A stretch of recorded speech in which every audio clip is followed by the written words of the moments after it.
Hello, welcome to the Snap UK podcast, your place for news and views from across the pond. This week, we are in Griff's place.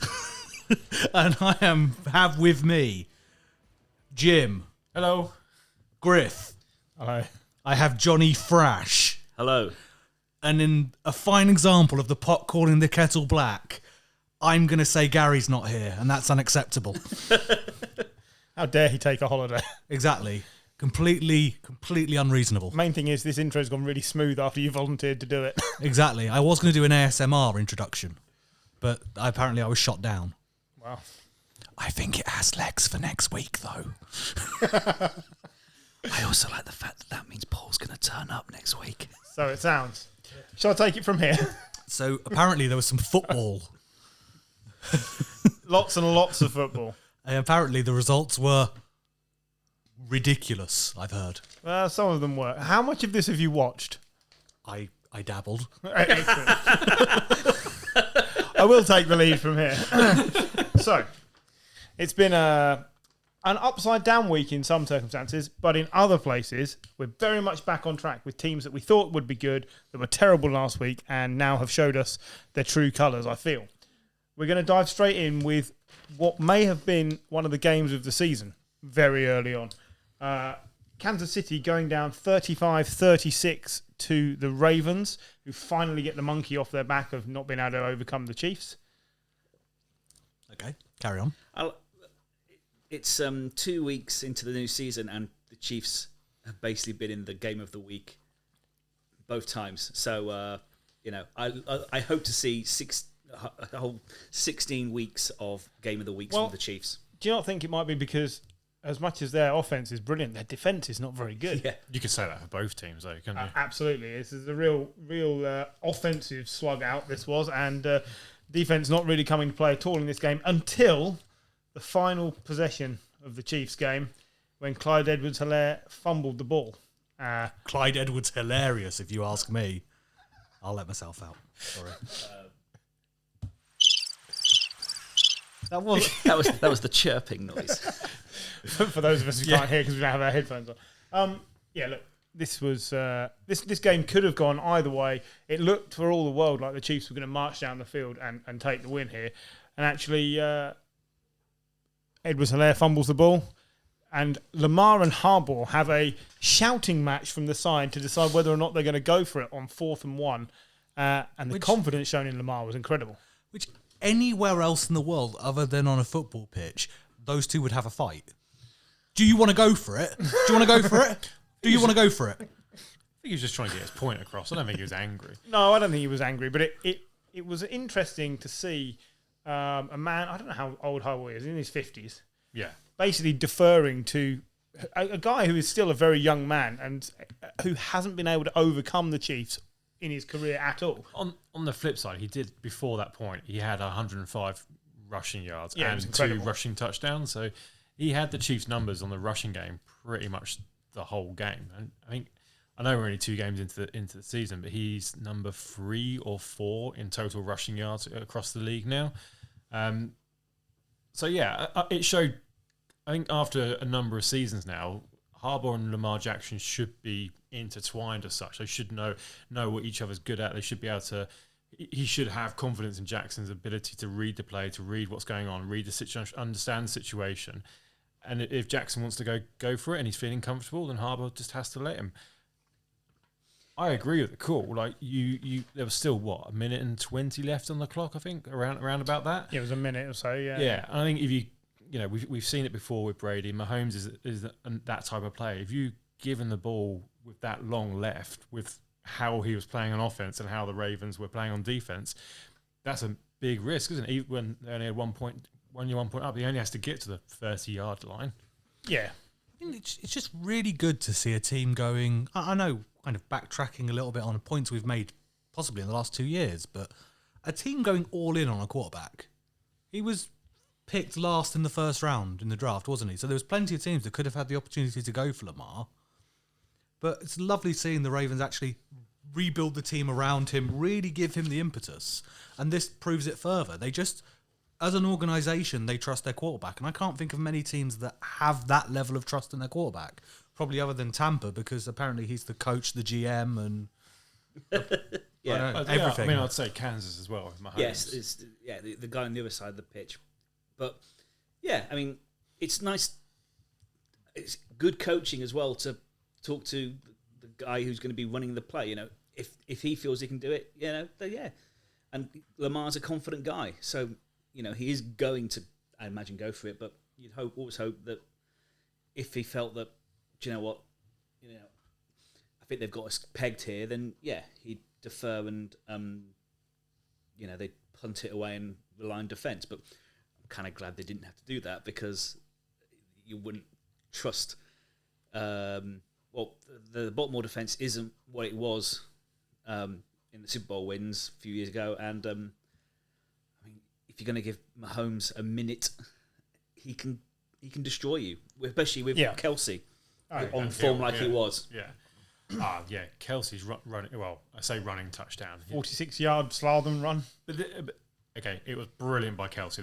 I'm not going to take anything away from that, but it was really poor tackling by the Ravens. I think he had 4 or 5 people attempt to tackle him. I know he's a big guy, but great blocking as well. You could see there was some good blocking.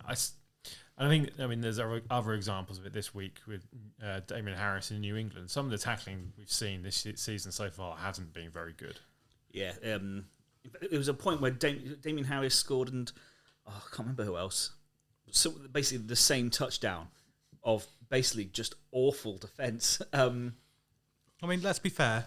That is the Jets, right? Yeah, fair point. I cannot remember who tackled Chester Rogers, though, in one of the games and literally beat the living soul out of the guy on the goal line. It was incredible. He just hit him so hard. Yeah. But Chester Rogers is one of those players who just Wagner for the Seahawks, I think. It was just incredible. So some people can still tackle. Well, you know, the best defensive player still in the league. Yeah. Here's the thing I think you have to remember when looking at Jackson and the confidence to run is he has 2,992 rushing yards, which is 1,300 better than Josh Allen's 1,606.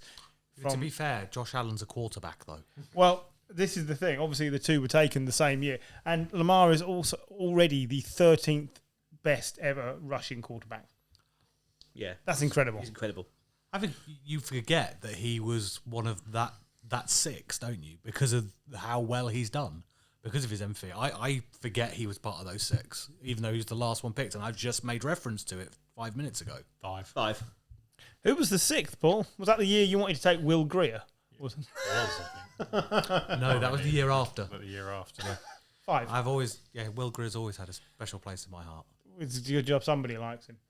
Yeah, I mean... And when Dak gets injured again, you'll all see. let's really hope not. Regarding the Chiefs' defensive weakness, this is what has cost them in the past already. So when they didn't win the Super Bowl, it was the fact that their defense couldn't keep up. It wasn't just that, but it didn't help. Have they already relied too much on the fact that Mahomes will always bail them out? You know, every game bar one, I think, that he's lost. So I think they've got 9 defeats in his time starting for them, and he scored 30 points in all but one of them, I think. Like, are they relying too much on this? They need to invest a little more on the back end of the defence? Yeah. Thank you very much. Yeah. I rest my case. I think they have a number of superstars and then so many nondescript pieces that are interchangeable. Yeah, and they have done well with some of those nondescript faces, like L'Jarius Sneed. I think has been a good pickup last year at cornerback. That's a made up name, right? It's got an apostrophe in it, so yeah, possibly. He's been positive, but yeah, I think especially, behind the defensive line, I think you've got Chris Jones, who's brilliant. You've got Frank Clark, who's good on his day. I still don't rate their linebackers. They've got Tyrann Mathieu at safety, who I think is excellent, and he's due a contract this year. If they lose him, then I think that's a major issue for the Chiefs. There's so much money going to Chris Jones and Frank Clark, though, isn't there? Yeah. But with Mathieu, like he's very good at. He's like what's his Minka. He's very good at specific role, but as Buccaneers proved at the Super Bowl, you can get at Matthew as well. So, I mean, he's great, but he needs bits around him. And at the moment, I don't think he's got the bits around him. No, I think that's fair. These two teams are on a collision course in the playoffs, again, in my opinion. Seems to be heading that way. One more thing before we move on. The Ravens running back situation. They're granted the fact that they've got a quarterback who is a running back already. But it looks like Latavius Murray is going to get the role because he's the best blocker of the running backs they brought in. This is what is being written. Basically, he gets the role by default because Le'Veon Bell and Devonta Freeman haven't been able to show any form of sort of run blocking ability or pass blocking ability. Latavius Murray is someone who I think has never really been given the chance to have his own. He's always been part of a two punch, hasn't he? Yes, he has, yeah. And it works very well like that. He's still part of a two-punch now if he's with Lamar. So maybe that's the best thing for. But that will be a quick solution to that problem if he is the answer. Can I give you a hot take now? No. Overreaction Central was last week, and I realised that. There's a chance the Ravens don't make the playoffs for me. No, not in that division. Really? I think the division could be tough. I think. Well, we're going to get to that because, to be fair, if that's where you want to go, elsewhere in the AFC North, the Steelers lost in convincing fashion to the Raiders, who have never been mentioned this early in the podcast for anything other than a bad thing. 26-17, Derek Carr playing as well as any quarterback in the league over the first 2 weeks. Can we put to bed the Derek Carr isn't a top-level quarterback? He's never been the problem. Yeah. We've never had a But problem. Gruden has. We've always said he's been a good quarterback. Yeah. I think we've never done a power ranking of quarterbacks. We've done wide receivers, we've done running back, we've never done quarterbacks. How have we never done that? I think because we always assumed Everyone else would. Everyone else has done. But I would be interested to know because I think at the moment, I mean, I know it's only 2 weeks in, but I think based on the last few years. That was my watch. This is what happens when you have technology that talks to you. And the best thing about that is... You've been trolled by your own watch. The best thing about that is, before we start every week, John says, don't mess around too much. It's really hard for me to stop this and re-record things. Make sure your sound's off on your laptop. All right. But no... I like adverts coming up for American but yeah, products. And you consider the weapons that Carr's got. I mean, he's got Waller. Henry Ruggs. Henry Ruggs. Josh Jacobs. Hunter Renfro is a decent well, wideout. he hasn't really got Josh Jacobs. No. When is Josh Jacobs ever fit? Like the first 6 weeks of his career, and then that's it. They've got passable players now. They have passable players. But this is the thing. The last few seasons, they haven't had passable players. Kenyon Drake, Peyton Barber are okay. They are league average. Oh, they are. I mean, they're I so don't know, average. Like Averaging Kenyon Drake, 1.3 yards a carry. No, But yeah, I mean that's it. I mean, but they're better than the junk they had before. Henry Ruggs scored. In his second year, was a bit on and off last year. Foster Moreau, Hunter Renfro. I mean, quite frankly, if any of our teams signed any of those two players, you'd be like, great, that's a practice squad. I kind of feel like that. Like Henry Ruggs. Maybe not the Pats, but Yeah. Henry Ruggs was effectively drafted because he was the fastest wide receiver in that class. It just feels like they've not used him right. They used him as a deep threat all the time. And I think that's opened the game up for Darren Waller, and Darren Waller has done very well for it. But if you look at the way that the Chiefs use Tyreek Hill and the Dolphins have started to use Jalen Waddle, give him the ball in short yards, in short passing situations, and then let him run. yeah.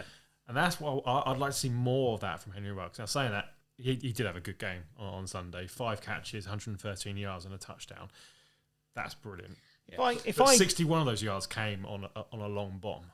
Yeah, If I said to you, swap the quarterbacks on these two teams, and you gave Derek Carr, Deontay Johnson, Chase Claypool, Juju Smith-Schuster, James Washington, and Eric Ebron, laugh as you might, that team would be much better than the Steelers currently are. I'm not sure that Ben was the problem on Sunday. It was the 5 guys in front of Ben that was the problem. Yeah. Well, he only got sacked twice. It's the fact that he can't move as well. He can't compensate for an O-line that isn't as good as it was. So he's part of the problem. For Also, me. he's crippled, isn't he? He's not the player he was in terms of strength. He's half the player he was. Because half of it was you could get to him, but you couldn't knock him down. No, and now he's lost weight to try and be mobile, which hasn't helped. Apparently, he's dealing with a pectoral injury, and I was amazed to find out he's got pecs. He's dealing with. I thought his problem was he was dealing with a talent injury. Oh, I'm not feeling Big Ben this year, I have to say. it's the same for the last few years, isn't it?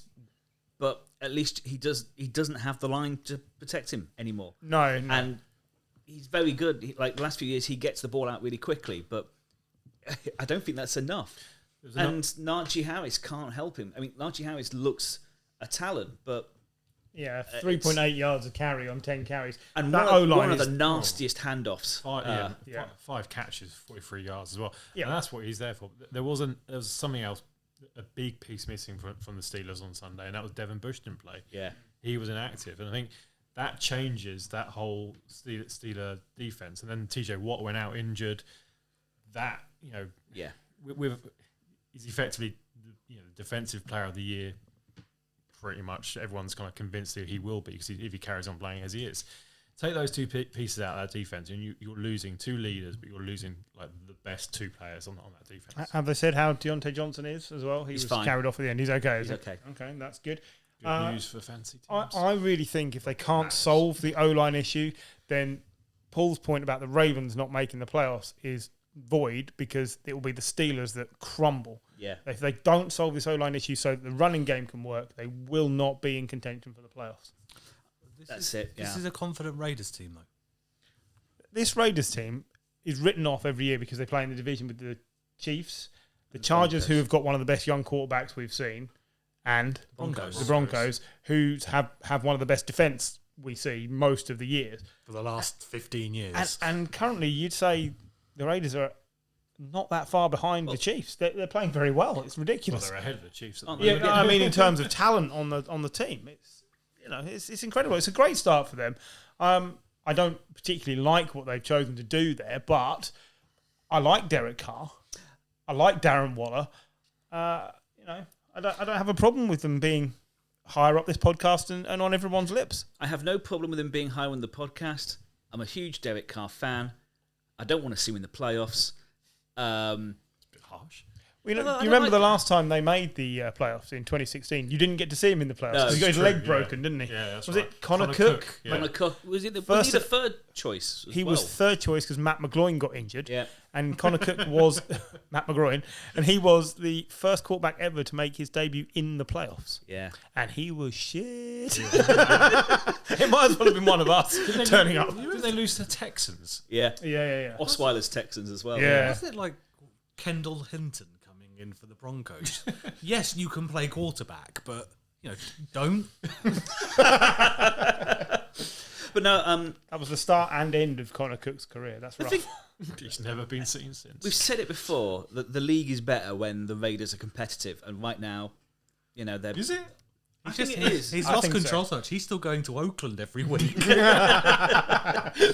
get the memo. But yeah, they're looking. I mean, it is the Raiders, and I still think the issue they have is the guy on the sideline rather than the John players. Gruden's clock management is awful. Everything that he does is 10 years behind. It's like he took that time out of the game and never moved forward. It's incredible. There's another coach that we're going to talk about that. Also, his hair is incredible. And that hasn't changed in 10 years, and it's wonderful. You and I are just so jealous. Oh, yeah. So much. So jealous. Right. Elsewhere in the Ravens and Steelers division, the Browns lock up a win over the Texans 31-21 only after Tyrod Taylor went down injured. The Texans were going to win this game if Tyrod stayed in the game. They could not stop him. He was playing really well, but it's the ballad of Tyrod. Once again, he is injured, and we're going to find out if Davis Mills is the next Justin Herbert, the next Baker Mayfield, or whether he's the next Nathan Peterman. No, he's He's close to Peterman, isn't he? Yeah, probably closer to Peterman. Didn't throw as many interceptions on his debut, though. And threw one, didn't he? Just the one, yeah. And one touchdown. And Tyrod is already ruled out of Thursday night's game. So you are going to be seeing Davis Mills. Yeah. Now, obviously, the only other quarterback on the roster is he who will not be named because, he diddles. Just imagine if you had a Pro Bowl quarterback just in the quarterback room and you could do nothing with him. Well, Just imagine. It baffles me that the Texans aren't saying to him, don't you want to improve your chance of being traded somewhere by playing well and getting out there? Because the team actually looks pretty good. I don't think they can play him. I don't think they can, but if they told him that they should and he actually agreed, the league would have to step in and do something. That's the only way to get the league to step into doing something. Yeah, But you're pressuring the league in a way the league won't like. If you go, Deshaun Watson is our starter next week. But no, the NFL, No, he's not. The NFL can't complain, can they? Really? Because They've not done anything. they've not done anything. Terrell Taylor, is injured. Like, who's Terrell Johnson? I've no idea. I've never heard of anyone else called Tyrod. Terrell Taylor is injured. So, all right. Davis Mills is a rookie. He's played 8 games in college. 8 games. Stanford. That's not even a proper college. Yeah, and what choice are the Texans left with? They've got Deshaun Watson sat there. Sorry, NFL, you told us he's okay to play, so we're going to play him. Well, you haven't told us he's not okay to play. Also, we've seen what he does with his spare time on Instagram. He should not be allowed to be able to do stuff. But I see allegedly. this as like if I left my daughter in charge, we'd have ice cream for dinner. It's a terrible idea. It sounds great, but it wouldn't help anyone. And somebody should come in and stop it. If we left you in charge, we'd have ice cream for dinner. Yeah. We let you do the intro. And you wouldn't let me do ASMR. Apparently, it'd have to be re-recorded, which is painful to do. ASMR, or as you originally called it, BDSM. I wanted to do that as well, but His mask on and everything. That was also bad. John wouldn't let me put the equipment in the car. So the Texans have been frisky over the 2 weeks. They obviously beat the Jaguars last week. Frisky, really? Lost him.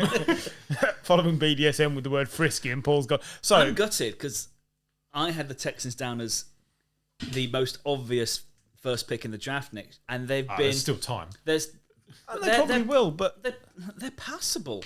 The Jags won a game last season. They won one. I know, but That's all they're going to win this year. they remind me of. I remember when everyone thought Miami were tanking, and it just turns out they were shit. But they started playing for Flores. yeah, it's true. And Cully seems to have had that effect. Cully seems to have had a Brandon decent Cooks effect. looked brilliant. Like he looked like Brandon Cooks. Lindsay had a good run, didn't he? Where Yeah. he ran, but the tackling once again was awful. That's the guy I was trying to think of. So bad. I mean the backfield there is a bit of a mismatch, but it's working, and players seem to be playing. They don't want to be embarrassed, so that's good. On the other side of the ball, we should talk about the fact the Browns did actually manage to get the win here. Baker threw an interception in the first half and then dislocated his shoulder, making the tackle to bring the guy down. Yep. Now, that's obviously not clever to injure yourself, but the team were delighted. Like, they've come out and said afterwards, like, that's a proper man. He didn't just wait for everyone else to see what happened. He got in there and tackled the guy and then had his shoulder pop back in and had a brilliant second half. You look at his stats; they're awesome. 19 completions of 21 passes, 213 yards, a touchdown, interception, only 2 sacks. Like he played really well, but I kind of feel like they don't give the ball enough to Nick Chubb. Yeah. 11 carries for 95 yards, and yes, I'm biased because he's on my fantasy team, and I got absolutely destroyed by Paul this week. But he's probably their best offensive player at the moment, and I don't think they use him enough. Well, he is their best defensive player now because their best wide receiver at the start of the season is now on IR. Yeah. Jarvis Landry is out with a MCL sprain. MCL, so he's injured, the short injury reserve. Yeah, so till week 8, effectively, which ruins my fantasy lineup. And mine. Brilliant work. Haven't we done well? But That's not somebody's name. Their top receiver was Demetric Fulton. He's a running back as well, by the way. okay. But I love the fact that Demetric is getting measured in yards.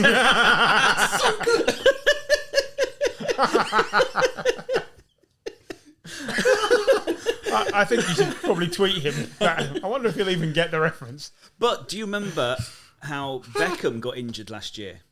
No. Because he got injured making a tackle. Right. So the fact that Baker, put himself out there and did that is great.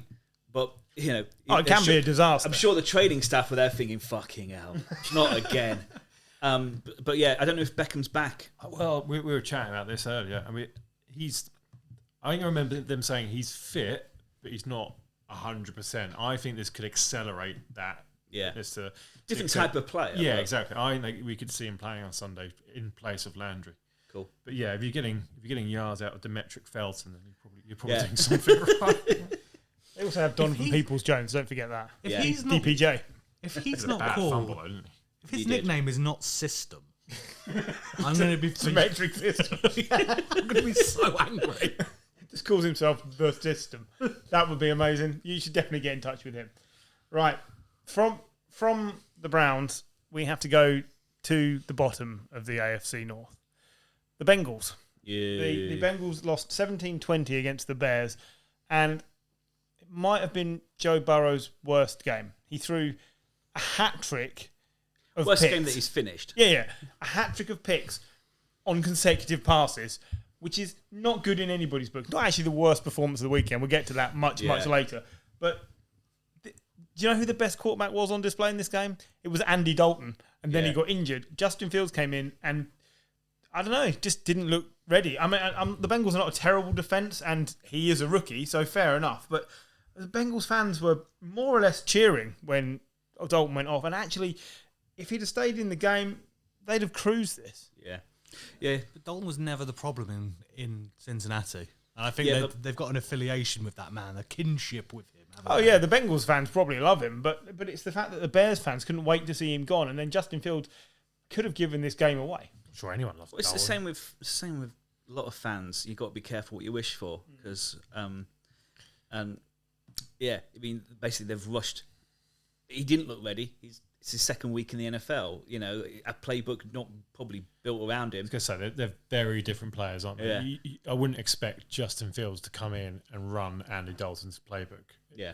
If it's Justin Fields, you're looking more at a playbook like Andy Jalen Dalton's Hurts. playbook. 3-yard dump off. 3-yard dump Well, exactly. off. 3-yard dump off. You'd be looking Panther Mixon. You'd be looking more at a playbook similar to Jalen Hurts, for example. Yeah. I don't know. I was having a chat with a Bears friend earlier, and he's like, just put Justin Fields in. Paddington? Yeah. Start Justin Fields. Let him get experience. I can see the point, but that offensive line is bad. And I think if you're a rookie quarterback, you can go one of two ways in that sense. One, you get the living hell beaten out of you. You lose all confidence, and we don't see the best of you. And there's lots of examples of that. Yeah, on the other side of the pitch in this game. That's exactly it. He gets injured, or he becomes David Carr in his first season, absolutely demolished, and probably never realised his potential. So yeah, Justin Fields, I think he's an amazing talent. I'd be wanting Andy Dalton back for this season, though. Yeah. I'd just like to make clear, David Carr has a Super Bowl ring. Does Jimmy Garoppolo has 2. True. do the Bengals have do the Bears have a timetable in place for Andy Dalton's return? Is he able to play this week? Do we know? Because it's been very quiet on the Andy I've not Dalton heard front. anything. It's almost like no one cares about him as much as we do. He is considered week to week, but appears unlikely to start Sunday's game. That's nothing to do with injury. He's just really weak to week. We've drafted a quarterback at number 11. He's considered week to week regardless. So it looks like Justin Fields will start. I think I absolutely agree that the talent is there. But out of all the quarterbacks that were chosen, he was the one I least wanted to see this season because I think he needs the time to sit. Look at what Nagy was able to do with Trubisky. Nothing. And I mean, again, Trubisky had talent, and there were occasions where he did show it, but it's all too few. So, I mean, I worry for Justin Fields with that offensive line. Not enough weapons to pass to, really, outside of Allen Robinson and Matt Nagy being a coach. That's the Trubisky thing's quite a valid thing for me because I think Trubisky was really good. The year they made the playoffs, he was good as a sort of a poor man's Josh Allen, a bit of a scrambler, and then Nagy tried to turn him into a pocket passer, and that would worry me if I have a scrambling quarterback on my bench who's now coming in to play, could be coming in against my week to week number one quarterback, and look what's gone before him. I think it's funny how no one knows what to make of Matt Nagy because we slag him off, but equally he got lots of wins out of Trubisky and got to the playoffs twice in 3 attempts. I just feel this was a lot of the Bears fans trying to set the narrative. There's always this kind of, you could have drafted Mahomes, and you got this guy. So I felt there was a lot of it was kind of, yeah, we want Fields. We got Fields. Look, Fields is the best one. Trust us. And I think they're looking to set that narrative. So that's why the fans are very clear that they want him, because it's almost this kind of, for me personally, I feel like it's righting the wrong of not drafting Mahomes. Yeah, I think you're probably right. I think that's a fair comment. I wish him the best. I'm not sure that I would want Matt Nagy coaching my new quarterback. One more thing on the Bears. They have to start getting something out of their tight end position. They've got 10 of them. Cole Kmet, 1 reception, 0 yards. Jimmy Graham, he's a red zone weapon, but if you don't get to the red zone, it doesn't matter. Like, But Jimmy Graham was a red zone weapon 8 years ago. he got 6 touchdowns last year. He got 16 2 seasons before. He did, but he's still there for a rookie quarterback, and they're not getting anything out of this position. It's not going to help them. What's the point of having 10 tight ends on the roster if you don't throw the ball to them? Anyway. Who have they got this? The Browns. I mean, you want Myles Garrett and that entire defensive line against a new quarterback who wants to run. The thing is, it might be like Hurts though, where you come in and hurt a lot. there's no playbook. There's no playbook to go against for the defense. So that's probably their biggest. They might have to just The playbook is jazz. sit and wait, and because they've got no film to go on, and it might be really good. But once again, it might be good for 2 weeks, like Jalen Hurts, until you got a chance to have a proper time to bed him in. If the Bears don't improve their O-line, Fields will be buried behind it. Oh yeah, that's the problem. Right, we do have to move away from the AFC North because there are other divisions.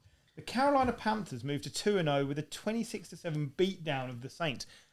Where did this come from? And is this the real Jameis this week? Came from Carolina. It did. It really did. Matt Rule's defense. Said it last week. Incredible. Said it last week. This Panthers defense is real. Like, it is good. It's young. It's fast. Like, you can't rule this out. Why do I say these puns and then just hear them in my head? And I'm like, I've got Paul next to me. He's just going to be giggling like a little schoolgirl as soon as I said it. It's true. The uniform really sets it off for me. I'm going to keep doing it until I'm told otherwise. Please stop. Helps the BDSM, apparently. But they're decent on defense and they're decent on offense. Like, Sam Darnold is playing lights out at the moment. 26 of 38, 305 yards, 2 touchdowns. He did have a pick again, but he does look like a different player in 2 weeks with the Panthers. This is everything they could have hoped for in 2 weeks. Yeah. It's a team that's not completely relying on him. No, they're completely relying on Christian McCaffrey. No, but well, they're not though, are they? It surprises me. You've got the number 1 quarterback out of a draft, the number 1 running back out of a draft, and people are surprised it's going well. It's very true. Well, you're surprised because we haven't seen Sam Darnold Gase-free. So you've got I've seen a lot of other old Gase players Gase-free though. But Yeah. you think about it. You've got DJ Moore, who's a first-round wideout. Yeah. You've got Brian Burns in defence, haven't you? Yeah. Chubba Hubbard. Yeah, you've got a team. Robbie Anderson. Robbie Anderson playing JC very well. Horn, who's a first round pick. JC Horn, yeah. And Brandon Zylstra, who nobody'd ever heard of and couldn't pronounce, who scored his touchdown at the weekend as well. And we all went, who? Yep. Now, on the flip side, it's not all down to Jameis. Like, the Saints were without 5 of their coaching staff who all had COVID. They were out without Marshawn Lattimore. They were out Chauncey Gardner-Johnson. Marcus Davenport, their pass rusher, was out. So you can put a lot of the blame They had on 128 offensive yards. It's the least ever in the Sean Payton and era. six first downs as well. This is terrible. We were talking earlier about Fields and like almost you can open up the playbook. I joked you can play jazz. You can't do that with Winston. You need something structured. You need something rigid. You need BDSM style playbook here. You need something that's regimented. You can't. This is a blip. I completely agree here. With so much of the coaching staff gone, you can't. But say this is endemic. What really annoyed me is like It's 3-bar blues, status quo rather than jazz. Last week we made a point of saying that James made his favourite play was a play that he threw out of bounds. And it was like, great, he's finally learnt to throw it away. He's finally learnt to play some sensible football. And he forgot. He completely forgot this week. Threw the ball to the other team twice. Everyone's giving him praise, and then he's like, "Oh, I'm going to go back to Tampa." Yeah, I'm just going to chuck it up in the air. See what happens. It was so bad.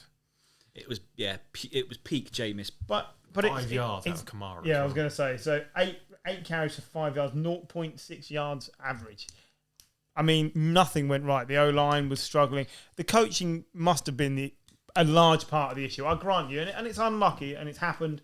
Fine, but I don't know. Like I said at the start, that we get to find out whether the teams are what we thought we saw in week 1. I actually think the Saints picture gets muddier because I don't think they're this bad, and I don't think they're as good as they were in week 1. Also, their stadium's on fire. It is, yeah. That doesn't literally. help. Yeah, and this is a team that they've been on the road for 4 weeks now. That again, that can't help. I didn't realise that's actually his name. I thought That's actually his name. So they're wide out Lil Jordan Humphrey. Little Jordan Humphrey. Yeah. I actually thought they were just like Like a nickname. yeah, like, you know, Like Lil Wayne. yeah. I didn't realise it was. He's almost 2 meters tall. I mean, the exact opposite of like nominative determinism. Yeah. Cool. So If you ask the wide out at the Browns, he's 193 centimetres. So we're 2 weeks in.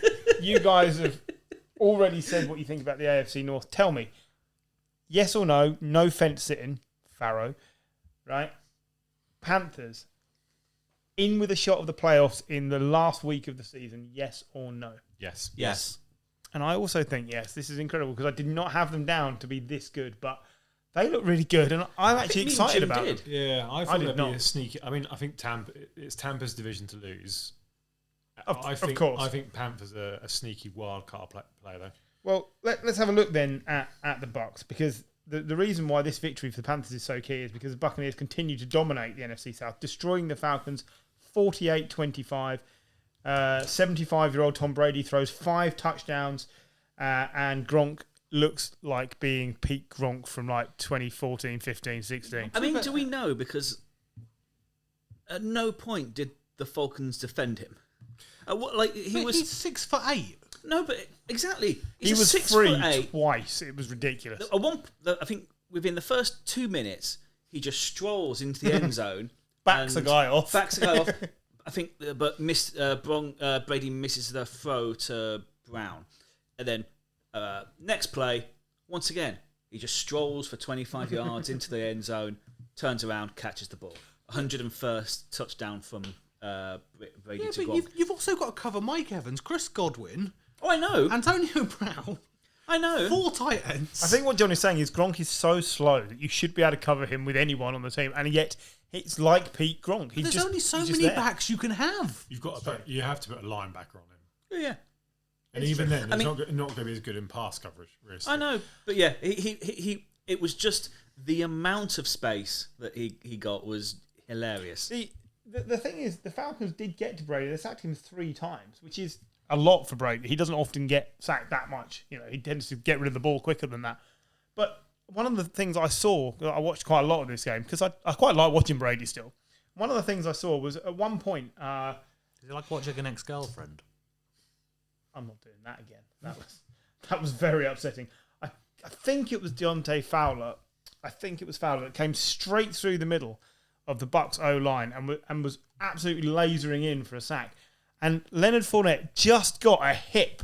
He just managed to push him aside, and Brady escaped and got the ball off. And there was like a fist bump between Fournette and Brady. And you kind of think, if Brady can get any sort of level of performance consistently out of Fournette, that he's turning up every week and actually just playing the team game, this team is just unstoppable. That was brilliant. You never see that much effort from Fournette, ever. You just don't. You did. Remember when he ran across the pitch to punch a bloke? Okay, in an actual structured plan. But yeah, And it was brilliant. He just suddenly realised my responsibility here is to make sure my quarterback doesn't get flattened, and he just got enough on him to put him off. When he played alongside Gary's balls, yeah, he couldn't be fucked. But yeah, no, Because he enjoyed watching him get ground into the floor. possibly. I think we all did. I agree. I thought Fournette looked really good. He looked as good running the ball, I think, as I've ever seen him. I mean, And there were some games for the Jaguars where he did look amazing running the ball. he was always, his stats were padded by the fact that in the first play of the game he'd get a 90-yard touchdown. But yeah, he's looked really good. Like something's happened over the summer. Yeah, we also said Tampa have played probably 2 bad defenses so far. Like the Falcons Yeah. are bad on defense and offense. Can we just read that the And the Falcons Cowboys are aren't bad? good. Yeah, the Well- Falcons are bad, and the Cowboys are a bad defensive How unit. close are the Falcons to being the number one pick? We've mentioned the Texans. We know, Quite be close. Quite, yeah. we know the Lions are there or thereabouts. They're easily top 5. Bottom Yeah, five. bottom. Five. Well, I mean, top 5. Yeah, yeah, top yeah. 5 draft Yeah. pick. I think this team is struggling. There was a lot of criticism of Matt Ryan over the first couple of weeks. I don't know what else he's supposed to do. Matt Ryan is not the problem on this team. Yeah, all right, he's not peak Matt Ryan. It's not like he's going to play the same sort of length of career as Brady. He's definitely on the downswing, but he is not the problem on this team. the problem is that they're always going to be chasing games, so you're always asking him to do a heck of a He lot. was 35 of 46, Yeah. 300 yards, 2 touchdowns, but he had 3 picks because he was desperately trying to throw. Yeah. 2 of those picks were pick sixes, I think, to Edwards. Yeah. Yes, that's right. The second one was not good. But like you say, he's being pinned back and asked to basically throw the game it back their way. Their lead rusher was Davis with 9 carries for 38 yards. That's not bad on an average per No. yard. But they're not asking him to do. They're not asking him to do much. 9 carries is No. ridiculously It's not low. 46 passing attempts is high. Kyle Pitts, 5 receptions, 73 yards. He was the leading receiver. He's actually looked all right over the first couple of weeks. I hope that they're not pinning everything on him being their saviour this season, because on a talent poor roster, between him and Ryan, they're not carrying the rest of this squad. When your next best receiver is called Darryl Patterson. They've got Calvin Ridley. Oh, sorry. They do They have have- Calvin Ridley. But Cordero Patterson's name came up so much because they were feeding Actually him the played ball. quite well. Yeah, But did you see the Bucks not kicking to him because they realise yeah. he's Yeah. most dangerous as a returner, Returner. so they just squib it. Yeah. Like, Just good coaching. smart coaching. Yeah, you can't fault Arians, Brady, and what they're doing. I said it at the start of the season. I don't know how you stop this team. I just don't. Well, the problem they do have now is they've got a few injuries, especially at cornerback, where a few of them gone down. They're one of a few teams speaking to Richard Sherman, and he's not going to be as fast and able to deal with some of the wide receivers, especially against the Panthers. But True. you know, he's another leader for them if he comes in. That's not people, a bad thing. How many people are leading here? But Well, all of them. But Collective responsibility. you've The got. Patriot way, and it's transferred to the Bucks. That's true, It it's true. it is true. Very true. I mean, you've got experienced people on the offense, so you've got like Brown and Evans, whatever. But Brady's the leader. Like you don't. Antonio Brown is not a leader. By the way, He's Antonio Brown last week, 100 yards, 114 yards or something. This week, 1 reception for like 15 But they're going to be yards. like that. Like Yeah, Evans didn't have a good game last week in terms of stats. No. This week he was just phenomenal in fantasy. Yep. So, do you know who else was bad last week in fantasy? It was Aaron Jones with the Green Bay Packers. This week, 3 receiving touchdowns and a rushing touchdown. Elite Aaron Jones was back. Gary's not here, but if he was, we'd be smirking. That's why the he's only on reason leave. he's Yeah. not here. Yeah. The Packers get back to winning ways on Monday Night Football, 35-17 over the Lions, who actually hung around for the first half and played well. It's kind of the opposite of last week, where they did nothing in the first half and everything in the second half. This week, everything in the first half and nothing in the second half. Yeah, What more could Jared Goff have done? nothing. With the players he's got around him, Jared Goff is actually earning some respect because he's hanging in there. He's trying to lead the team up and down the field. He had 46 rushing yards. He was their lead rusher. Yeah, because DeAndre Swift is a receiving back. Is it Jamal Williams? Jamal is Williams. the The other- best interview in football. Yes, true. But I think Goff is earning great plaudits, and the Lions are fighting, but they don't have the talent to stay in games with obviously better teams. It looks like last week was an aberration for the Packers, and everything they did this week came off, basically. It's fine. Quintez Cephas. Yes, He almost had an unbelievably good catch, like proper Odell Beckham one-handed grab, and then he dropped it. that's because he's Quintus Cephas, not Loads. Odell Beckham. But Rodgers 22 of 27, 255 yards and 4 touchdowns. I mean, the Lions got to him. 3 sacks. They've done enough to show that they're going to fight. I still think, for me, they're the worst team. I really do think. But they should be losing to the Packers. The Packers are a much better roster than them, better coached. They are doing. This team should be winning. This is what should happen. But the Lions are proud in defeat, I'd say. The Packers have righted the wrong of last week. Well, they've righted the ship, but at least the Lions like the Texans, are fighting. And actually, there's a couple of teams going around that aren't. So this was also one for Paul here. This was the St. Brown Bowl. Equiminius St. Brown against Amon-Ra St. Brown. I thought I left the St. Brown Bowl at home before I left. Sorry. I would say it slipped out, but it was more of an effort. They both got receptions as well, didn't they? They did. Equiminius St. Brown, 1 reception for no yards. Amon-Ra St. Brown, 3 receptions, 18 yards. So, yeah. We're not exactly setting the world alight. I mean, I'd make fun of his kids' names, but look at the size of the bloke. Jesus. Papa St. Brown. Oh, yeah, Mr. Universe, he wasn't he? I don't know, was he? Yeah. Mr. Universe. We had this a couple of weeks back. I didn't realise We he had was it Mr. last Universe. I week knew as he well. was massive. Oh, yeah, no, I've he not was been a paying- Mr. Universe. Oh, okay. Well, So, yeah, we're big St. Brown fans. Yeah. Call your kids whatever you like. and he did. The Lions slipped to 0-2, tied in last with the Vikings, who missed a last-second field goal to go down 33-34 in Arizona. This was gut-wrenching. So last week they lost in overtime because they're shit. And this week, the Vikings actually looked quite good. They kept up with a much more talented team, in my opinion. Kirk Cousins played all right. In fact, he played better than all right. He was good. Adam Thielen, good. Dalvin Cook, 131 yards rushing. They did everything they could do. And then they didn't buy an extra few yards and get Greg Joseph closer to the goal. He'd already missed from 34 yards. They set him up from 37, and he missed. And the only good thing about this was that the Vikings commentator from the game thought he'd put it through and was cheering, and then someone had to tell him it had gone wide. And if you haven't heard it, go and look it up. It's very funny. This is the sort of game that gets kickers fired. We were discussing this before the podcast started. There's a lot of kickers out there, and I wouldn't be surprised if Greg Joseph is not a Viking very much longer, because Mike Zimmer said we should win that. That's makeable. There's no excuse. So the merry-go-round starts up again, and like Cervecchio turns up in Minnesota next week.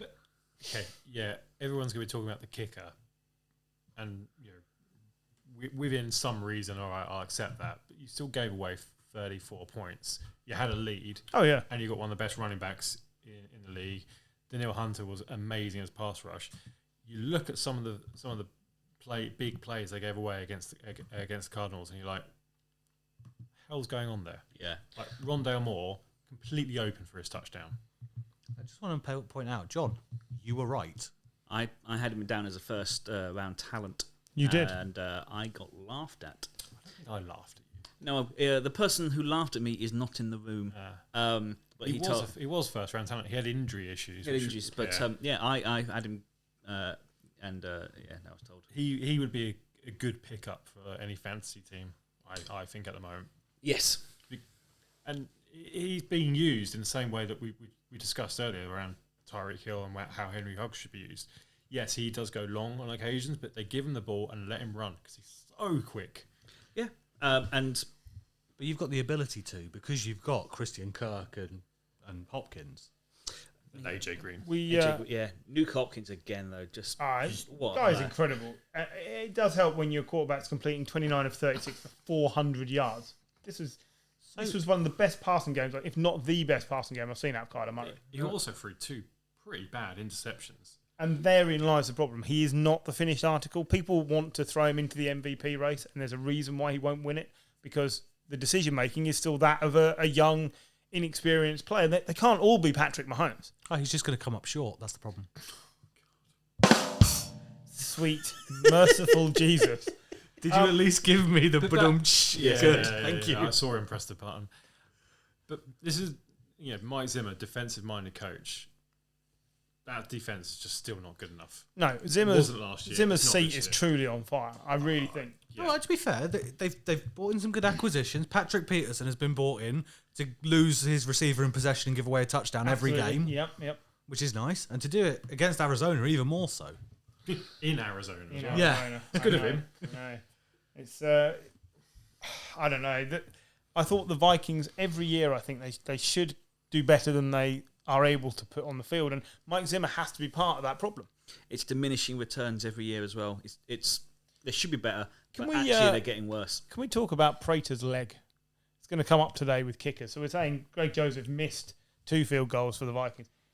Prater has the NFL record. It's 67-yard field goal. In this game, he kicked a 62-yard field goal that had 5 yards extra on it. It was flying through the sticks. And you just think, that's a fun... He was always one of the reliable parts of Detroit. Yeah, absolutely. That's saying something. Oh, yeah. And it is. And this is the thing, there's very few weaknesses on this Arizona team. We laughed that they brought in players that were good 5 years ago, but they're all producing. J.J. Watt, brilliant, stuffing the run. In the backfield. Excellent player. But you have There to are scheme not a lot for of him. holes. You have to create a plan for JJ Watt still, Yes. which then frees up Chandler Jones to go batshit mental. Is that the technical term? Yes. Around around week 5 or 6, we're going to start writing teams off, and we're going to bury them and say there's absolutely no way they're getting the playoffs. Like the Giants. I haven't got I haven't got the Vikings schedule in front of me. I know Jim's going to bring it up because he always is quick on these things. But I seem to remember that at the start of the season, I picked them to be 1-4 or 1-5. You wouldn't be far off because next up they've got the Seahawks, Yeah. then the Browns, Yeah. and then they've got the Lions. Yeah, so I think I might have said they were one gonna- in four. 1 in 4. One in Sorry, four. yeah. I think it could be over very early for the Vikings this You know year. what? It doesn't get much better after that either. And Paul, Giants have the Falcons next week. Hey! 1-2. That's the Sen Brown Bowl. Actually, sorry, I know we were going to pause for a break there, but the Vikings could conceivably go 2-15 looking at their roster. It's bad. Yeah, their the schedule. Sorry. Yeah, let's take a break. So, moving on from the Cardinals, we need to talk about the best division in football. The NFC East? No. All right. The Rams win a close game against the Colts, 27-24. Cooper Kupp dominates the Colts defense, and Carson Wentz unfortunately goes full Wentz and gets himself hurt. I hope the Colts have got Foles on speed dial because they're going to need him. Jacob Eason looked rubbish. Carson Wentz has sprained both ankles. I don't know how you do that. That is special. Yeah, he looked uncomfortable. He looked pissed off. Well, you would be if you Sprained both but ankles. You I got put pissed it all off out spraining there. one ankle. Got me in 2 massive boots for weeks. But you do that, and then the bloke who comes in to replace you is beyond toilet. He was so shit. Well, I mean, how bad is Sam Ehlinger if he got fucked off for this guy? I mean, geez. I'd like to say the podcast this week's first turgid. yeah, it's a shame because the Colts were in this game. Wentz was actually playing well, 20 of 31, 247 yards, touchdown and a pick. His stat line is very similar to Matt Stafford's. Matt Stafford, that's exactly where I was going with this. 19 of 30, 278, 2 touchdowns and a pick. Wentz was playing fine. This is not a problem. The problem is he's never fit, and he will probably never be consistently fit. And they don't have a backup for him. We have this every season. All teams need a decent backup. They don't have one. Nick Foles is going to get the call. It's just in the air. You can tell. I don't think he will now because if Andy Dalton isn't 100% fit and you're relying on Justin Fields, Yeah. True. you want to have a decent, or not a decent backup, but at least an experienced backup there. Cam? Experienced backup. I don't know what the answer is. If Wentz is out with 2 sprained ankles, he's going to be walking around with boots like Neil Armstrong for a few weeks. It's It going to be was some strange. The to guy hear. who makes those boots must be like, oh, you again. Still got your measurements No, on file, because sir. technically, this is a new injury at least for him. Because, Isn't he used to having his leg swollen in some way? Oh, Yeah, there I you mean, go. I was looking at what his prognosis is for Prognosis? Prognosis. And it's on ESPN. It says, Wentz, who is recovering from sprains to both ankles, plans to either take part in practice or work out on the side on Wednesday as a test of his health. it's Just using dumbbells. For It's his a arms. tangent I'm going to take, but it is the strangest injury since Princess Margaret burnt both her feet in the bath. Because when you think about that, she put one foot in and burnt it, and then she still put the other one in. And to me, that's still the funniest injury I've ever heard in my life. Sometimes She's we been just dead go 20 off years. on wild tangents. That's up there with Sudeten land. It's right up there. Which is ironically where she was from. Which they are of that sort of ancestry. The problem here for the Colts was their massive, epic red zone fail in the first quarter, where they were turned away on 4 consecutive plays from the 1 yard line, including one of the worst interceptions you'll see on a Carson Wentz shovel pass that he just gave to the defensive player. It was just a panic play. He did it quite a few times as well, the shovel pass. None of them worked. But one of them really didn't work. Well, that one really didn't work, but he did a couple later on that just, I mean, it wasn't good. And I'm not a Carson Wentz hater. You know, I don't have issues with his injury history that everyone else does, but as well, I think if he wouldn't have sprained both his ankles, I think they win that game. I certainly think they have a good shout of winning that game. He was playing very well. Cooper Kupp, 9 receptions, 163 yards, averaging 18.1, 2 touchdowns. The relationship with Stafford is off and running. In 2 weeks, it's been brilliant, right? Yeah, and again, we were saying before this, it's like, who's number one receiver, Cooper Kupp or Robert Woods? I think Cooper Kupp is the better route runner, and I think when you had Goff and a really good route runner, that was okay. But when you've got a quarterback like Stafford, it elevates that skill so much more. Yeah. And, I think we'll see Cooper Kupp go on to be... The timing, I was saying to Jim, the timing. Stafford is releasing the ball before Cooper Kupp turns round to see, whereas with Goff was waiting for him to look at him. Yeah. Which is what Robert Woods is better at. He will run, stop, catch the ball, turn and run. Kupp is catching it in stride and going. It's been incredible. But on the other side, Michael Pittman Jr., fantastic stats. 8 receptions, 123 yards. He didn't have a touchdown, but he did everything but score in this game. And he's easily the best receiver on this team. Yeah, we're looking for him to break out, and I hope that's his foot, because he looked great in college. He ended last season all right. But last week was a bit of an aberration, I hope. He was good this week. If Wentz can't play, the Colts need to find a running game. Jonathan Taylor, 51 yards. Marlon Mack doing nothing. And the O-line's not bad. Like, it's not one of these teams where we say, well, it's on the O-line. They can't rush the ball in 2 weeks. And we did worry about this. Like, we know Jonathan Taylor is talented. And we know Marlon Mack is a bulldozer when he wants to be. But they can't rush the ball. And they're going to have to find a way, because Jacob Eason can't be allowed to throw more than 5 passes. I think if you have I know there's talent with Jonathan Taylor, but I think you have a lot of other running backs behind that O-line. I think you get a lot more out of them. I agree. Like Darrell Henderson on the other team. Yeah. For instance. I thought he played very well. The Rams and the Cardinals, this is going to be a brilliant division. You then mix in the fact that the 49ers have kept pace with them in a tight game with the Eagles. Jim described this as fucking horrendous. They won 17-11 in a scrappy matchup. Neither quarterback passed for 200 yards. But Garoppolo is doing a great job of holding off Trey Lance. He's playing really well through 2 weeks. You can fault him, because he wasn't great in the first quarter. We had 3 and outs in the first quarter. I think it was the first time that Kyle Shanahan's not got a first down in the first quarter of any game. The Eagles' defensive front was really strong. The 49ers' defensive front was stronger. The 49ers' offensive line is playing brilliantly. Like, Jimmy Garoppolo's not getting sacked. No.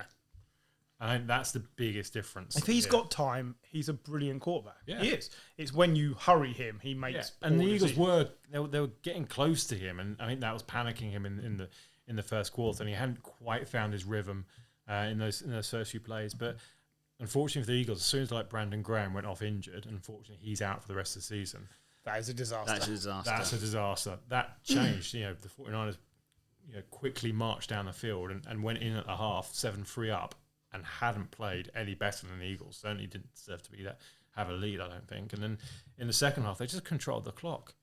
They absolutely dominated the clock in the second half. I mean, their time in possession was nearly 35 minutes. And I say most of that came in the second half. And they had a drive which was like 16 plays. It was 8 minutes in the third quarter. that's the way we're going to win. With a good defense, a good running game. Hopefully, we'll get some fit running backs at some point. So who are you bringing in at running back? I've seen Duke Johnson's name come up. Well, there were 3. TJ Yeldon and Lamar Miller. So none of them. And then I can't remember this guy's name. Patrick somebody from the Bengals. Yeah, some random chap. Don't know. Some random that you've brought in who played in the XFL. Yeah. Jacques Patrick. Played for the Tampa Bay Vipers in the XFL. Excellent. Sound like a ladies' football team. But we say it every week. Shanahan's running game, he's probably going to get 100 yards next week. Yeah. I'm sure we could. They'll play Bill Belichick there, and he'll get 50 yards at least. It's a running back proof system. So it appears. Do you know what it's not? It's not a wide receiver proof system. What has happened to Brandon Ayuk, who was fantastic last year? 1 reception, 6 yards, no receptions last week. I'm not worried. I just think he's had a hamstring injury. We're not passing the ball quite as much. Deebo Samuel's playing out of his skin. George Kittle's not had many passes either. There'll be a time for Brandon Ayuk to come into the game, and he'll own a couple of games. But I think Shanahan made this comment either after the game or before the game. Sometime around the game. Sometime around the game. It was basically lines on, I'm not playing fantasy football. I don't care about your stat lines. It's a team game. I'm here to win. Okay. Here's a question for probably Jim, because he's the only one likely to know the answer. Who the chuff is Quez Watkins? The silence tells me he doesn't know the answer. He was the lead receiver this week for Philadelphia. 2 receptions, 117 yards. Yeah, and one of those came off a 91-yard. I know. And by the way, how do you have a 91-yard pass that doesn't go for a touchdown? Yeah. Because you take a step out of bounds, because the cornerback forced him out of bounds. He got forced out of bounds, but they also didn't score on that possession because they went for a Philly special and everyone's seen it before. Yeah. I'd say, you mentioned the Colts had like 4 players on the goal line. The Eagles had a similar situation and didn't score. And that just... They don't have a running back who can push it in. No, Miles Sanders not that running back. It just G's up the whole defence. The 49ers defensive line was just brilliant. Nick Bosa's come back is looking amazing. Is Kenneth Gainwell the least aptly named running back there is? Six carries at 2.3 yards per carry. He's not gaining well at anything. He gained better than Sanders last week. I'm not having it. His name's Kenneth. It's one of the more boring names in the league, but... He should have an apostrophe in there. He outperformed Miles Sanders last week, which is not saying a lot. I mean, Boston Scott was there last season. He's now 3rd choice. Gainwell, actually, fair. He looks a little bit of a gap when catching running back. I think he was the best receiver last week as well. Oh, really? I think Jalen Hurts got a little bit found out in terms of he played the Falcons the first week and was like, oh, he's great again. Let's see him against some decent defense. Sure, John will tell you that's definitely what's happened. Zach Ertz, 1 reception, 6 yards. They've got to get... This guy's been to the Pro Bowl like half a dozen times. They've got to get this involved, right? I see it a little bit like Ayuk. That there wasn't the targets there. The targets will come. I hope so, because he's too talented for a team like this not to use. Jalen Hurts is not the problem with the Eagles. No, but they have the Cowboys next week. It's a divisional game. That could be a shootout. And in Philly as well. Yeah. It could be a good game. Monday Night Football. Before we move on to the Cowboys, for instance, we should mention the remaining team in the NFC West. The Seahawks blow a 15-point lead at halftime to lose 33-30 against the Tetons. Against Derrick Henry, sorry. Against Derrick Henry in overtime. At halftime, I did text you to say it's not happening for Derrick Henry at the moment, is it? And then he went off for 151 yards or something. 182 yards and 3 touchdowns off 35 carries. Yeah. I mean, it was pretty good, right? Oh, 44.7 fantasy points. You were already beating me. That just put the icing on the cake. Yeah, big score this week, Paul. I'll be honest with you. I nearly followed through when I opened the app. That is nothing new for you, though, is it? Let's be honest. But never for it being good, though. True. But this is sort of what we feared about the Hawks, isn't it? There's a decent team there. Like The defence is just not what it was. the defense. You cannot lean on this defence like they That used Titans defense was terrible in the first half. Yeah. How many times was Tyler Lockett open? It was ridiculous. It was two awful defenses, quite frankly. 8 catches for 178 yards and a touchdown. And what did Julio have for the Tetons? 6 catches for 128 yards. And a touchdown ruled off for the most ridiculous. So if you catch the ball and drag your feet, you're in. But if you catch and you land one foot completely in and the other toe taps, but then as you come down, the heel touches the white, you're out. But surely if the toe touches first, that's where the play ends. So once again, no one knows what a catch is. It was a great catch, and even the commentary team, everybody were like, we don't understand. Yeah. It was just bizarre.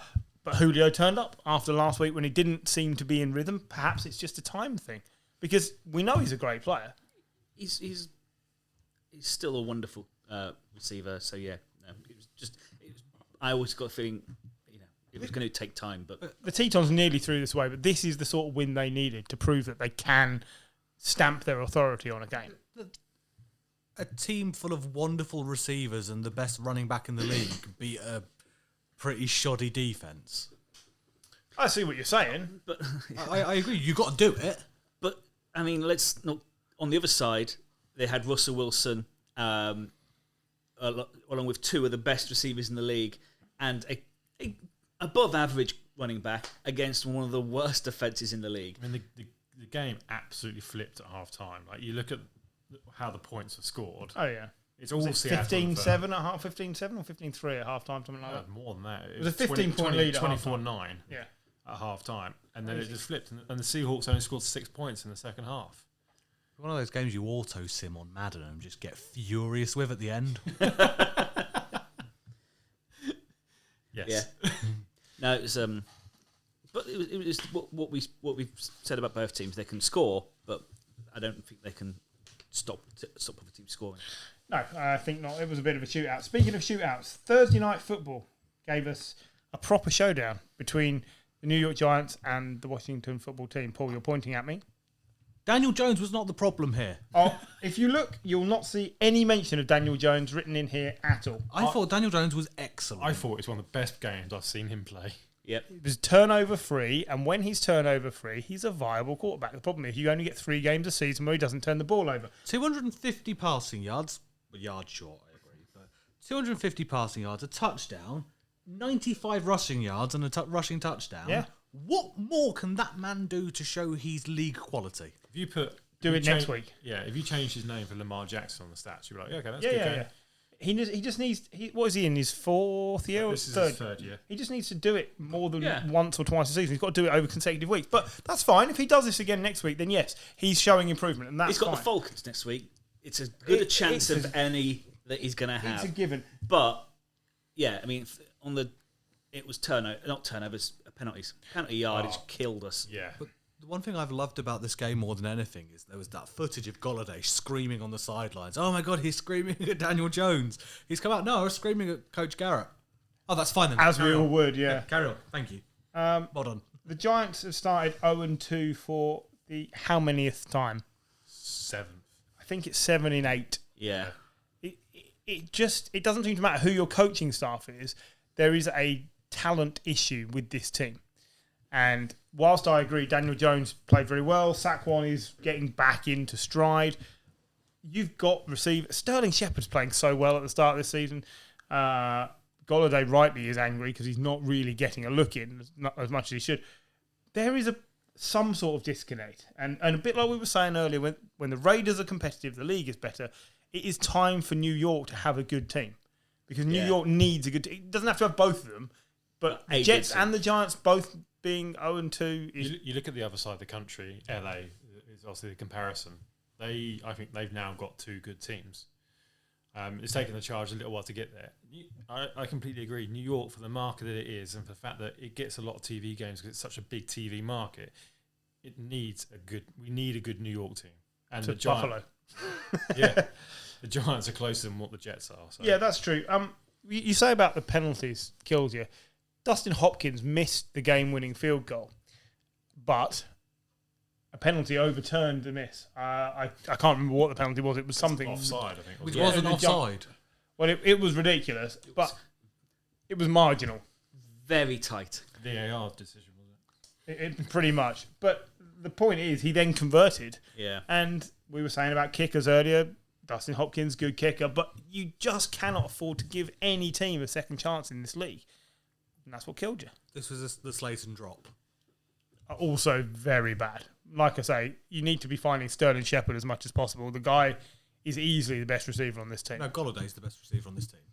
Not now. He might be when he's up to playbook speed, but right now, Sterling Shepard is the best receiver on this team. I agree. Because he's been there forever. He's been there for... He's the longest 6 years, member. 7 years. Longest tenured member of the Giants. Quickly before we move on, because we don't want to spend too much time on football team, but Heineke, is there much of a drop-off between him and Fitz? No. I don't think so. You reckon there is? Yeah, if you give it more than 2 games. Heineke gets... it's like anyone. You come in, a backup quarterback will probably give you 2 good games because... nobody's got any footage. Nobody's got any tape on. Even on Heineke, like, he played in the playoffs for Washington last year. Yeah. And, I mean, all he really did was rush.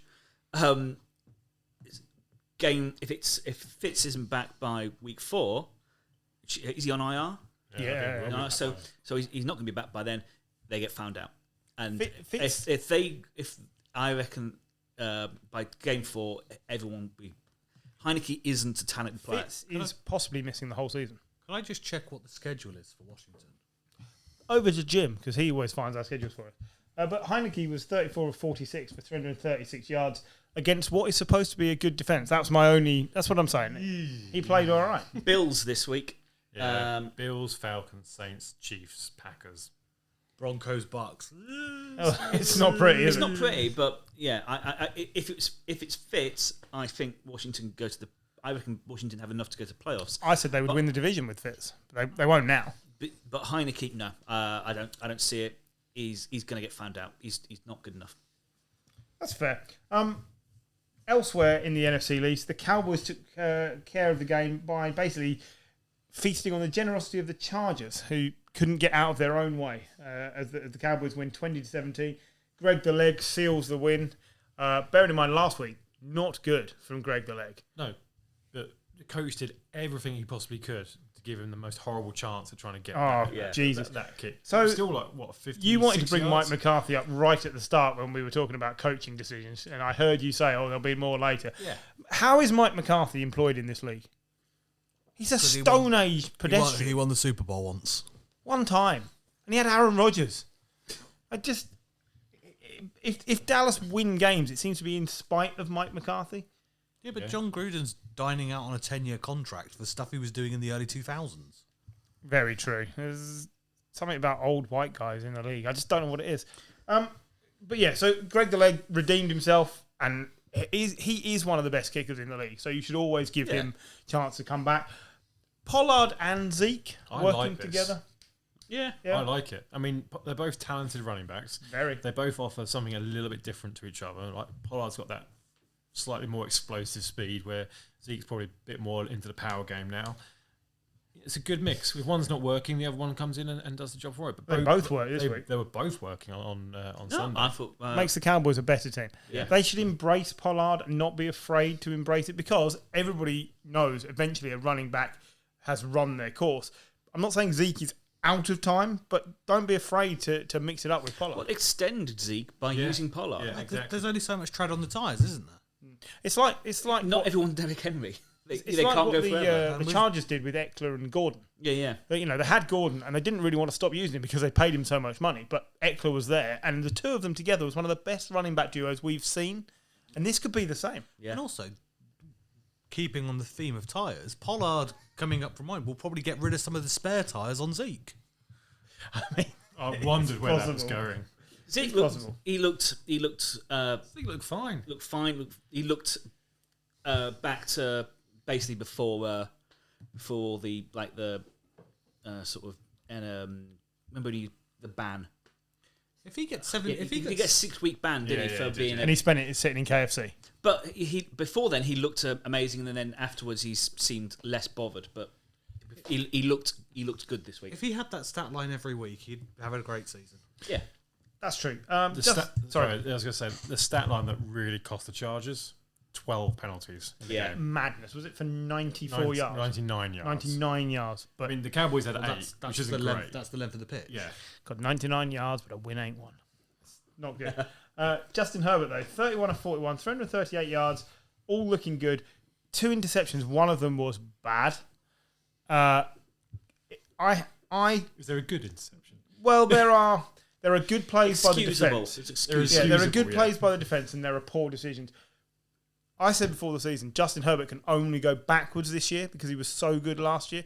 Regression, it was bound to be a theme. I don't have a problem with it.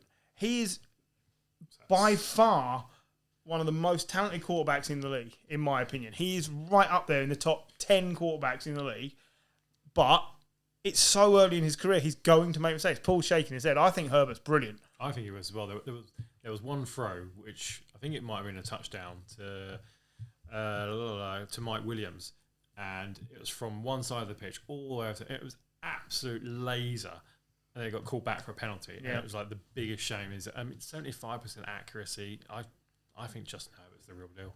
I do, and I don't think he should be afraid to throw it and make the odd mistake, because that is the only way he will learn. The Chargers cannot rein him in. Quarterback. Yeah.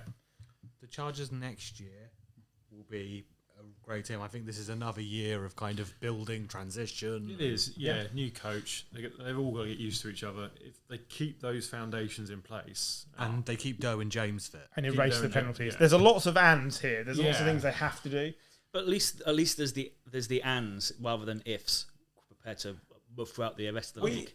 I'd rather that position that they're in now than the Vikings are in at the moment. Yeah. Whereas, like, the thing that's frustrating is that the Vikings is like, okay, just blow the whole thing up, keep Dalvin Cook and Jefferson, and start again. Yeah. Agreed. All of that leaves us with the AFC East, where the Patriots beat the Jets 25-6, courtesy of Zach Wilson and his 4 picks that he threw to the defense. Zach Wilson, you cannot play this like it's college football.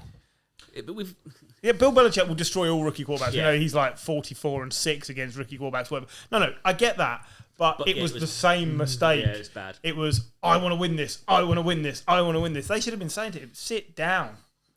But they don't have any other options. Yeah, I was about to say, like, because they got no other quarterback, it's one of those. You know what Brian Flores did with Tua last year? It was like halfway through a game, he's like, "No, I'm going to pull you out. This is just getting silly." And put Fitzpatrick back in. Yep.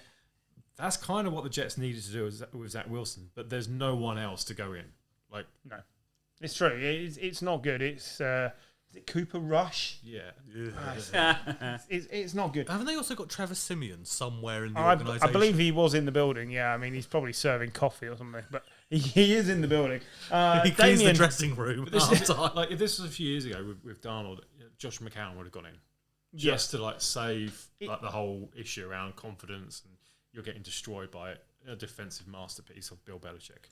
And it was, but he made it so easy. Jim said to me before we started, you know, Mac Jones hasn't really done a lot. Like he hasn't been asked to do that. They don't have to open the playbook. They feasted on 4 interceptions and they ran the ball, which is what they're going to do. Mac Jones passed 6 or 7 times to James White, and James White just eats up the yardage with a 3-yard pass. And Damian Harris dragged 7 defenders into eight defenders into the end zone. I mean, it was good, right? I think NFL Instagram had a account of the missed tackles on Damian Harris, and it gets to the end zone, and basically there's a stramash of like a scrum, 4, and it gets to 8, and then they just put question marks of like what the rest.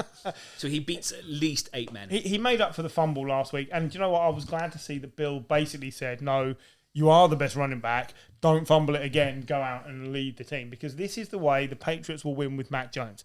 I think if they have to open the book, he can make more throws, but why overextend him? That's when you end up with Zach Wilson trying to win the game. So I sent you a thing last week about the interview about with the Patriot about the ex-Patriots players ex-Patriot, about Brady and pre-snap. calling the mic, which Cam can't do, and because that's just not his skill, and it's so obvious when you read that, you look at Mac, you think he's just what Bill Belichick wants. Yeah, he's absolutely what he wants. It's quite nice now to sort of bed him in with some simple games, and the game plan can only get more complex as it goes along. But that's great position to be in. I like what Belichick's done, where kind of you get to a point where you just think almost he's this doddery old man, and you forget he's this evil emperor with 8 rings. I think coming into the season, the Patriots have completely gone under the radar, and they're a far better team than people give them credit for. They can be. I'm not sure it's going to be every week. We were bad last week for whole portions of the Dolphins game, but with a rookie quarterback in his first proper game, getting time, that confidence, I think they'll get better. They'll get better as the season goes on, and it's not what you do in week 2; it's what you do in week 17. You know, they're confident in Mac Jones because the only other quarterback on the roster is Brian Hoyer, and that tells you all you need to know.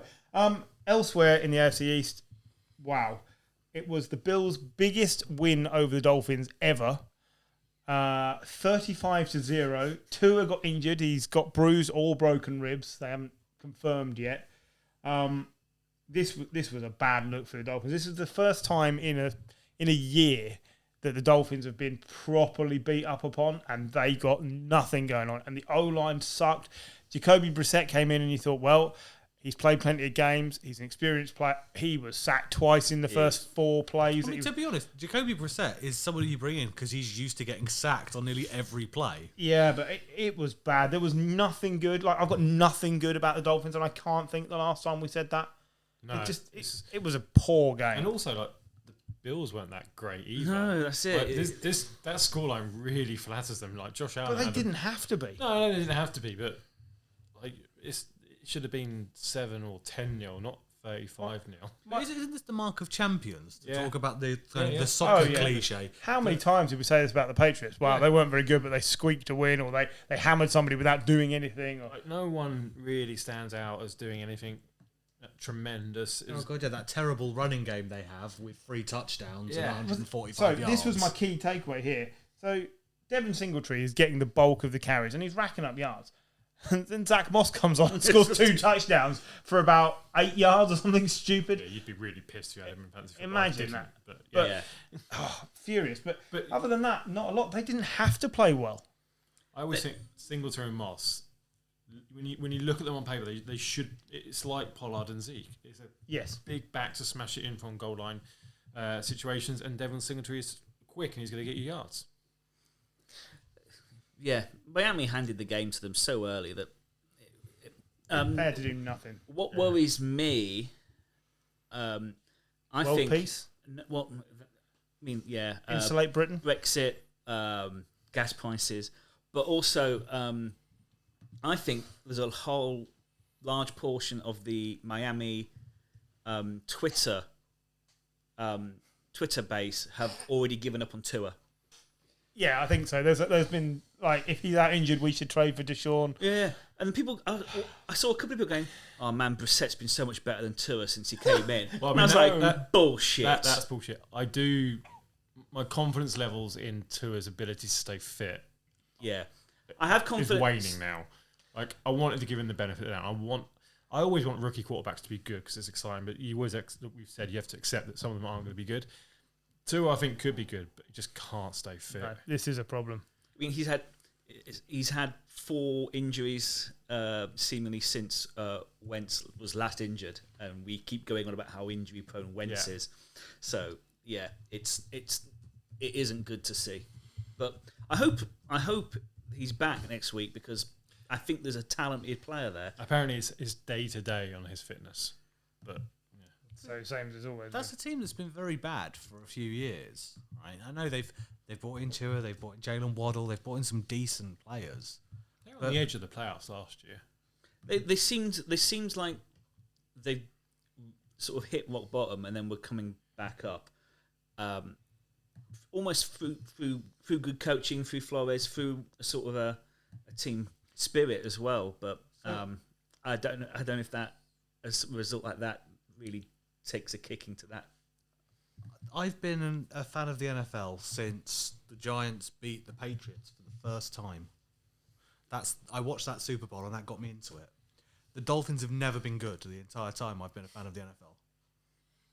Yeah, they probably had 1, 2 playoff appearances and lost both times in the first round. So, They've not been great for a They've while. not been great. Yeah. There's this long-standing franchise, but I've only known them be a turgid shit-the-bed franchise. Speaking of turgid shit knew the you bed were gonna go franchises, it's a great way to segue into John's favourite game of the week. The Broncos consigned the Jags to a 17th consecutive defeat, 23-13. Wow, this was fucking shit. Steady Teddy. Oh, steady Teddy, not so steady on the day. Bridgewater, he's doing everything he can. 328 yards, 2 touchdowns, 26 of 34. He was brilliant. Trevor Lawrence, 14 of 33, 118 yards, touchdown, 2 picks. Give the ball to James Robinson. 11 carries for James Robinson. 47 yards, averaging 4.3 yards a carry. Give the ball to James Robinson. Did you see one of the Lawrence's picks? Robinson, sees it and runs across the field to make the touchdown-saving tackle. And it's the most I saw him run because Urban Meyer won't give the ball to James Robinson. I know it's not just on Urban Meyer. There's the whole connection, but yeah, Wasn't Urban Meyer a run-first coach? yeah. Yes, but he wants to run Carlos Hyde. He didn't. No, he didn't run Carlos Hyde. There was two rushing. So, Yeah, but I thought he was a run-first coach. But he's getting Trevor Lawrence to pass. So isn't he not doing what you said he'd do and Yeah. still sucking? it's still sucking. Because he's going to suck in this league. I'm sorry, but the problem here isn't him. It's Carr. It's the ownership. It's the way the franchise It's is the run. franchise, yes, I agree. Some franchises are just bad, and the Jags are one of them. Trevor Lawrence's pass for the touchdown to Marvin Jones was a thing of beauty, and that is what you will get from him from time to time. It was brilliant. Marvin Jones is going to be a red zone threat. He always has been through his career. He was brilliant at it at the Lions. Yeah. Really good. That was great. It's just that Lawrence is in an impossible situation because the franchise is terrible and the coach is terrible. Yeah. So it's like having chrome bumpers on a Ford Fiesta, though. It looks great, but it achieves nothing. You know what I mean? Yeah, Yeah, I think that's I don't know how to put that any better. Cortland Sutton stepped up in the space provided by Jerry Jeudy's absence, though. I thought he was really good this week. Yeah, he looked right, didn't he? talented player. He looked all right. 9 receptions, 159 yards. Very good. Melvin Gordon, what do we make of the Melvin Gordon experience? He's now the back that gets mixed in, bit of catching, I bit didn't of know he running. did music. Yeah, Melvin Gordon experience. It's a prog rock He's no trio. Cole Beasley. No wonder he's knackered if he's performing at half-time as well. Javonte Williams, clearly the number 1 back over the first couple of weeks, but Melvin Gordon doing his bit, like, they mix him in. It's a good 1-2. I mean, Javonte Williams looks a talented player. Of course, it's his first year. But, I mean, Melvin Gordon, I think he can do a bit of everything as well. Yeah, and he scored touchdowns last week.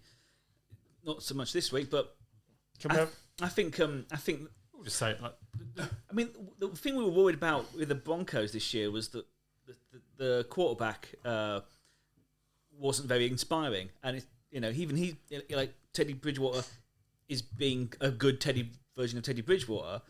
So this is a good Broncos team. me and Paul were discussing it earlier. It's like the OC in Denver isn't Pat Shermer. Yeah, He was terrible at the Giants as a head coach, but before that, he was good as an OC with the Vikings with a distinctly average quarterback. yeah. I don't see why this team can. Again, I know we talked about the AFC West, and actually it's a challenging division now. With that defense, with Teddy playing like that, and with the play calling, Didn't he also have Teddy in the room? When He did was, have Teddy in the room, but mainly in the medical room. Yeah. But he got Case Keenum to the playoffs, and Case Keenum a move, I think, to the Broncos. Yeah, for that's right. About $20 million. So he's used to getting. Some coaches are just better coordinators, and I think he might be one. He glitters turds. Quick shout to podcast favourite Kendall Hinton, who had his first reception of the season for 15 yards. He's doing what he does best and not quarterbacking Broncos. Poor Kendall Hinton. Just waiting for them to do like a Philly special and for him to be that player. Yes, It'd be amazing as he misplaces that pass. That concludes the roundup of games for week 2. Well done, everyone. We've made it through. Before we finish off the season, there's a bit of housekeeping to do. The new coach rankings, the Urban Meyer is shit scale. Where are we with this? Urban Meyer now firmly rooted to the bottom? No. No, because He wasn't bottom last week. He was second from bottom. Who was bottom last week? I don't know. I don't keep a track of these things. I remember Zach Taylor. No, Zach Taylor's he's not a not new new. coach. New Zach coach. Taylor is bottom of the coaching I mean, tree. we could put Mike Zimmer there as well. I didn't. Oh, keep sorry, it. new coach. New coaches. New Falcons. Oh, Falcons. Falcon. He's Arthur still bottom. Smith, yeah, he's Arthur Smith's still Arthur bottom. Smith. Then Urban Meyer. Urban Meyer. Dan Campbell. No, I'd say he's higher than Salah. He's 0-2. So is Salah, and So they Salah. did nothing Yeah. to help Wilson.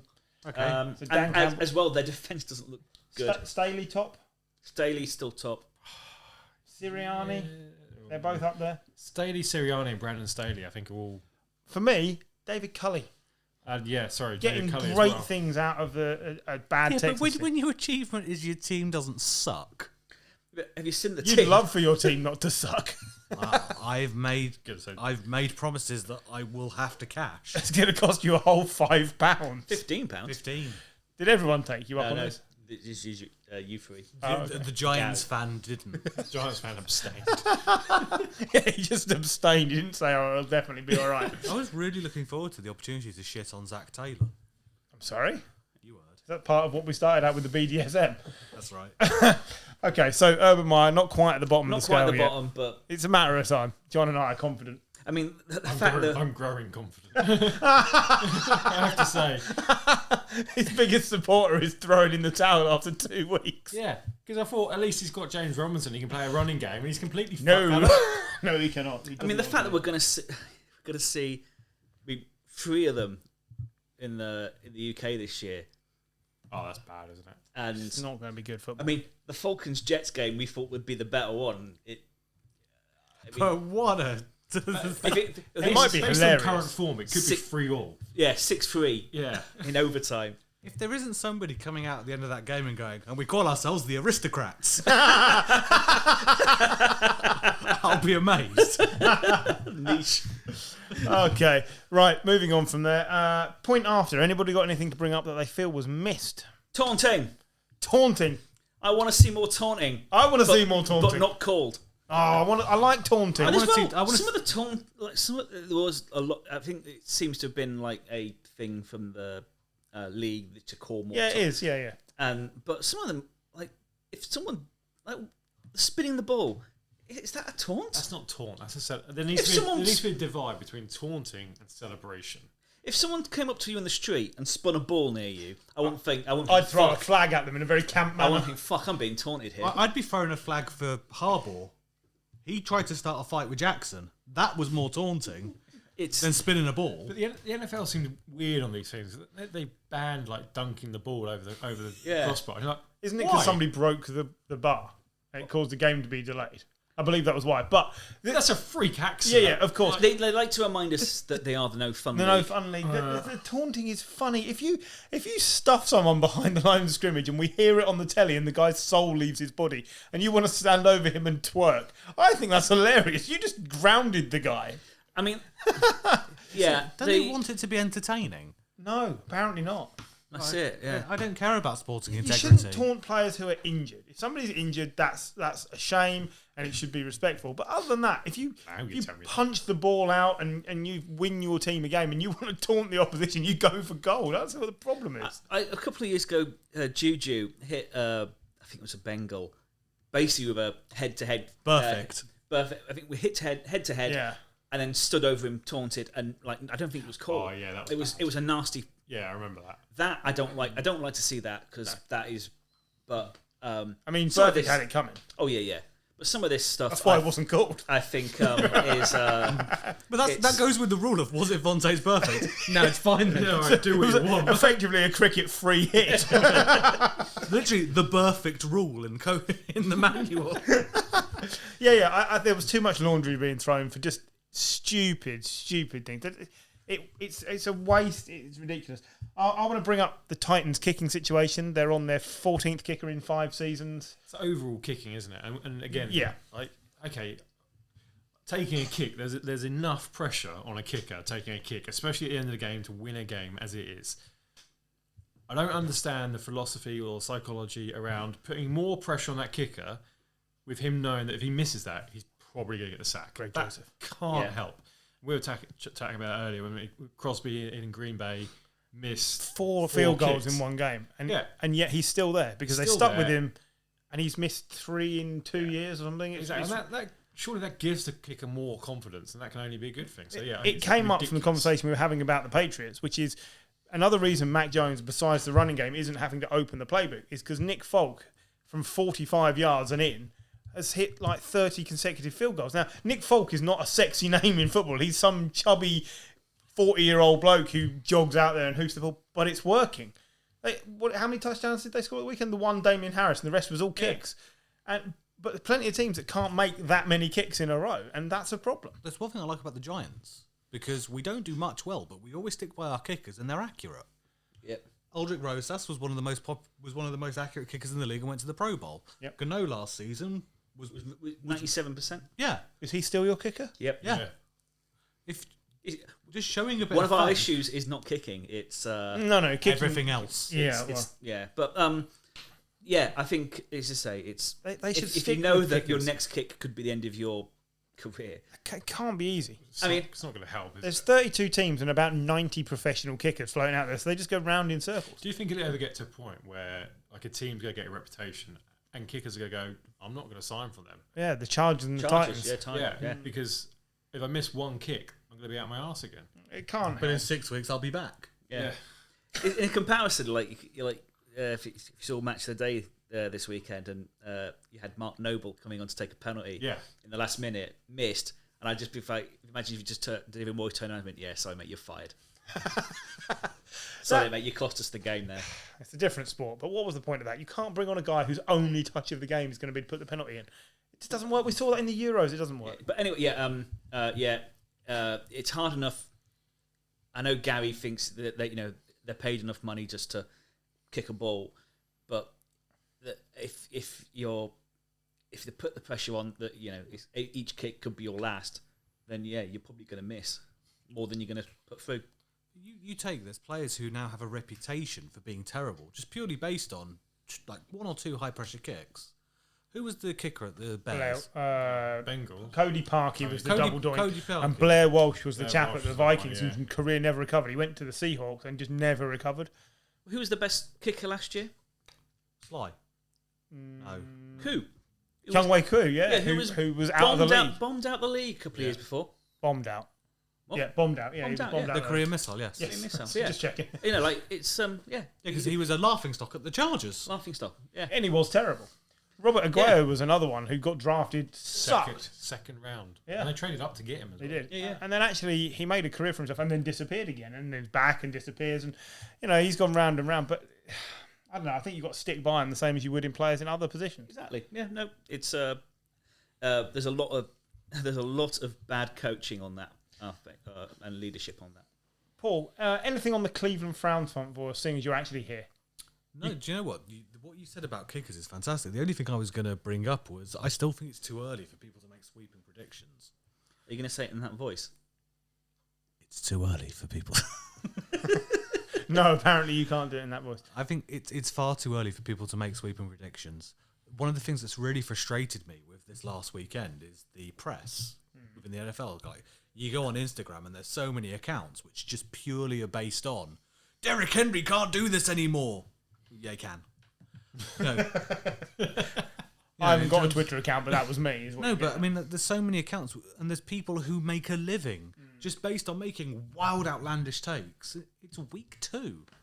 There is statistically there is as much chance of the Jags winning the Super Bowl. Yes, you are. I mean, I see what you're saying. Not with that. You've made it No, difficult with no, that. no. Yeah. But they You've lost can me. still win the Super Bowl. They could still have a 15-2 season.